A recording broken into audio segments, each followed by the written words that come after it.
అందరికీ నమస్కారం. శ్రీ లక్ష్మీ నృసింహస్వామి కళ్యాణ మహోత్సవం ఎక్కడ అనుకుంటున్నారు? యాదగిరి. ఎప్పుడు అనుకుంటున్నారు?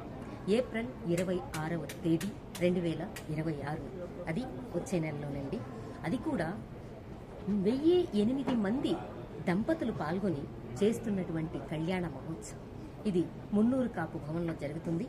ఈ కార్యక్రమానికి నేతి విద్యాసాగర్ గారు, అలాగే శ్రీ విక్రమ్ సిరిగిరి గారు కార్యక్రమాన్ని నిర్వహిస్తున్నారు.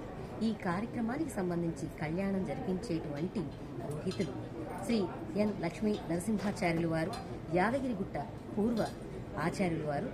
నిజంగా చాలా కన్నుల పండుగగా జరగబోతుంది. 5,000 మందికి పైగా విచ్చేసేటువంటి ఈ కార్యక్రమానికి ప్రతి ఒక్కరికి పేరు పేరున ఆహ్వానం తెలుపుతూ శ్రీ లక్ష్మీ నృసింహస్వామి వారి కళ్యాణ మహోత్సవంలో పాల్గొని వారి ఆశీస్సులు పొందాలని కోరుకుంటూ నమస్తే.